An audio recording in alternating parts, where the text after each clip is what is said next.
इस मूवी की स्टार्ट में हमें 15 जून 1991 का टाइम दिखाया जाता है, जहां पर हम पुलिस की काफी सारी गाड़ियों को देखते हैं, जो कि सब के सब एक घर के पास आकर रुकती हैं। सीन यहीं पर कट हो जाता है और अब हम एक शख्स को देखते हैं जिसका नाम वेरोनिका होता है। वेरोनिका के साथ उसके छोटे भाई बहन और उसकी मॉम भी रहती थी। उनके डैड की काफी वक्त पहले कार एक्सीडेंट में मौत हो गई होती है, जिस वजह से उनकी मॉम को ही काम करना पड़ता था और कभी कभी उन्हें नाइट शिफ्ट भी करनी पड़ती थी, जिस वजह से वेरोनिका ही अपने भाई बहनों का ख्याल रखा करती थी। खैर, बाद में वेरोनिका अपने भाई और बहन के साथ स्कूल जाने के लिए निकल जाती हैं। स्कूल में टीचर्स सबको बता रहे होते हैं कि आज सूर्य ग्रहण है। पहले के टाइम में लोग इस दिन को बहुत ही खास दिन मानते थे, क्योंकि उन्हें लगता था कि इस दिन डीमंस की पावर्स काफी ज्यादा बढ़ जाती हैं, जिस वजह से लोग डीमन के सामने लोगों को सैक्रिफाइस करते थे, ताकि डीमंस उनसे खुश होकर उनकी सारी ख्वाहिशें पूरी कर सकें। क्लास के सारे ही बच्चे इस बात को ध्यान से सुन रहे होते हैं, लेकिन वेरोनिका को इन सब बातों में कोई भी इंटरेस्ट नहीं होता है। बाद में सारे बच्चे सूर्य ग्रहण देखने के लिए बिल्डिंग की रूप में आ जाते हैं, ताकि वो सही से सूर्य ग्रहण को देख पाएं। लेकिन उन सब बच्चों के साथ वेरोनिका मौजूद नहीं होती है, बल्कि वो तो अपने दोस्तों के साथ बिल्डिंग के बेसमेंट में चली जाती हैं। दरअसल वो लोग यहाँ पर एक गेम खेलने आए होते हैं, जिसका नाम उइजा बोर्ड होता है। इस गेम के जरिए वो लोग उन लोगों से कांटेक्ट कर सकते थे जिन लोगों की डेथ हो चुकी होती है। वेरोनिका अपने मरे हुए डैड से कांटेक्ट करना चाहती थी, वही उसकी फ्रेंड अपने किसी खास इंसान की सोल को यहाँ बुलाना चाहती थी। बाद में ये लोग रिचुअल करने लगते हैं। ये तीनों अपनी अपनी फिंगर्स को उस ग्लास पर रखते हैं, जिसके बाद ये कुछ स्पेल्स को पढ़ने लगते हैं। इन स्पेल्स की वजह से ग्लास काफी ज्यादा गर्म हो जाता है, जिससे वेरोनिका की दोस्त अपना हाथ वहाँ से हटा लेती है। लेकिन वेरोनिका को इन सब से कोई भी फर्क नहीं पड़ रहा होता है, जिस वजह से वो अपनी फिंगर्स को नहीं हटाती हैं। कुछ टाइम बाद ग्लास ब्रेक हो जाता है, जिस वजह से वेरोनिका की फिंगर्स पर चोट लग जाती है और उसके हाथ से ब्लड निकलने लगता है, जो कि उइजा बोर्ड के ऊपर गिरता है। इसके अगले पलों बाद ही वेरोनिका को कुछ होने लगता है। वो अजीब तरीके से कुछ बोल रही होती है, लेकिन वहाँ पर कोई भी शख्स उसकी बात नहीं सुन पा रहा होता है, जिस वजह से उसकी एक दोस्त उसके करीब जाती है।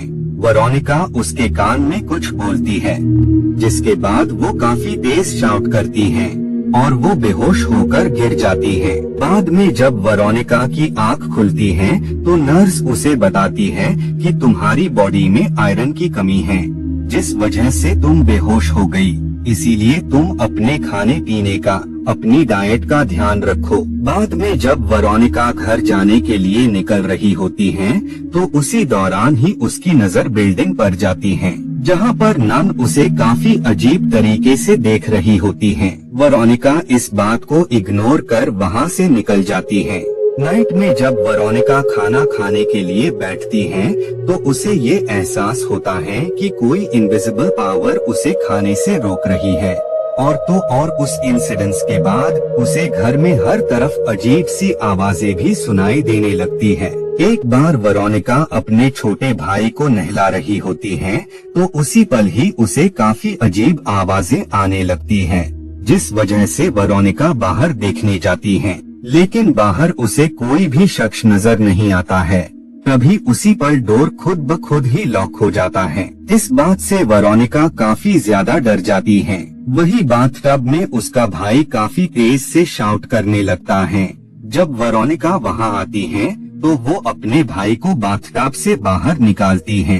दरअसल बाथटब में अचानक से काफी गर्म पानी आने लगा था, जिस वजह से उस बच्चे की स्किन जल गई थी।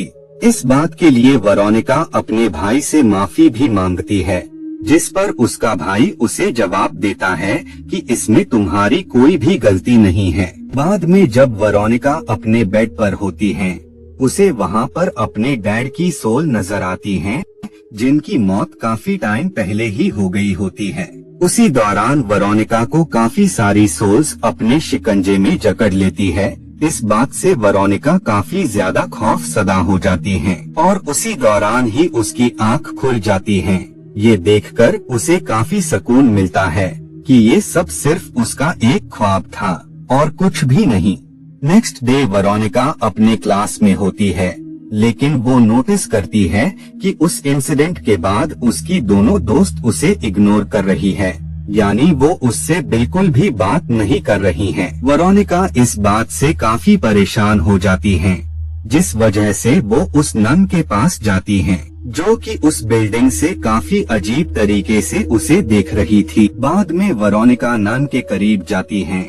वो नन उसे बताती है कि ओइजा बोर्ड की हेल्प से तुमने कांटेक्ट तो अपने डैड से किया था, लेकिन तुम्हारी गलती की वजह से उस दुनिया से बहुत ही खतरनाक डीमन हमारी इस दुनिया में आ गया और वो डीमन अब तुम्हें और तुम्हारे करीबी लोगों को नुकसान पहुंचाना चाहता है। वो उसे बताती हैं कि जैसे बुरे डीमंस उसे नजर आ रहे हैं, वैसे ही डीमंस उसे भी नजर आया करते थे, जिस वजह से तंग आकर उसने अपनी दोनों ही आंखें फोड़ ली।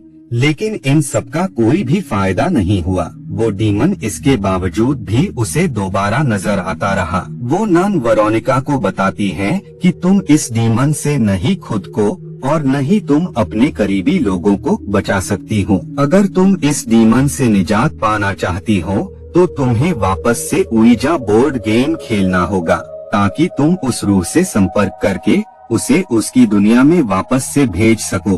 तुम्हें ये काम जल्द से जल्द करना होगा, क्योंकि वो डीमन हर बार तुम्हारे अपनों को नुकसान जरूर पहुंचाएगा। बाद में घर आकर वेरोनिका हर तरफ पवित्र निशान पेपर पर ड्रॉ करने लगती हैं, ताकि बुरी ताकतें यानी वो डीमन घर में दाखिल न हो सके। लेकिन इन सब का कोई भी फायदा नहीं होता है, क्योंकि वो डीमन घर में दाखिल होने के साथ साथ पेपर पर ड्रॉ उन पवित्र निशानों को भी जलाकर राख कर देता है। ये देखकर वेरोनिका काफी डर जाती हैं और उसे समझ आ जाती हैं कि ये डीमन इतना ज्यादा पावरफुल है कि उस पर पवित्र चीजों का कोई भी असर नहीं हो रहा है। इधर वेरोनिका की छोटी बहन का वो डीमन गला दबाने लगता है।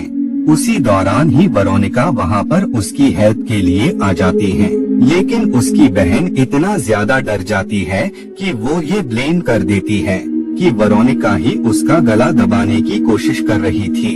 ये सब सुनकर वेरोनिका को काफी ज्यादा बुरा लगता है कि वो डीमन उसके अपनों को ही उसके खिलाफ कर रहा है। वेरोनिका अपने भाइयों को समझाने की काफी कोशिश करती है कि उसने ऐसा कुछ भी नहीं किया है, लेकिन वो लोग उसकी कोई भी बात मानने को रेडी ही नहीं होते हैं। बाद में वेरोनिका अपने बेड पर चली जाती है। उसी रात उसे एक अजीब सा ख्वाब आता है, जिसमें वो देखती है कि उसके भाई बहन उसकी ही स्किन को बॉडी से अलग करके खा रहे हैं और उसका छोटा भाई उसे मारने की कोशिश कर रहा है। उसी दौरान ही वेरोनिका की आंख खुल जाती है।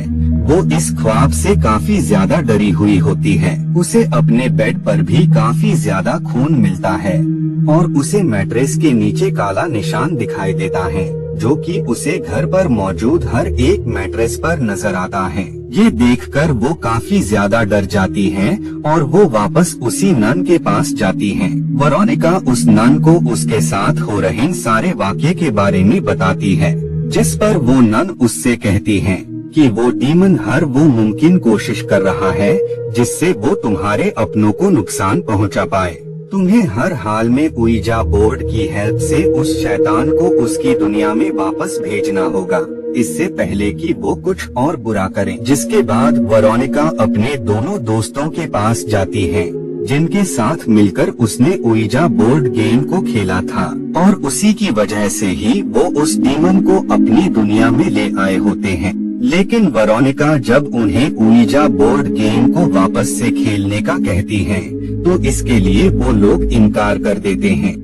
इस बात से वेरोनिका को काफी ज्यादा बुरा फील होता है, लेकिन उसने अब डिसाइड कर ही लिया था कि उसे डीमन को वापस से उसकी दुनिया में भेजना ही होगा, जिसके लिए वो अपनी बहनों को चूज करती हैं और साथ ही वो अपने छोटे भाई को घर की हर वॉल पर पवित्र निशान बनाने को कहती हैं।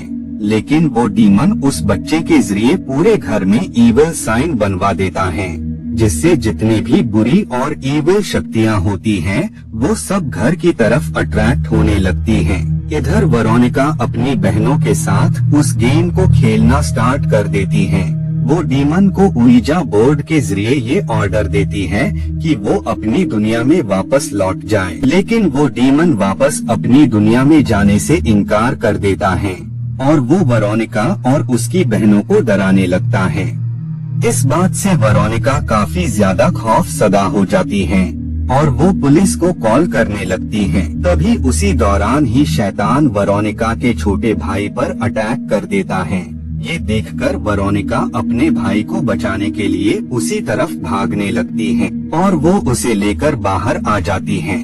लेकिन उसे जल्द ही ये एहसास हो जाता है कि असल में वो सिर्फ उसका भ्रम था।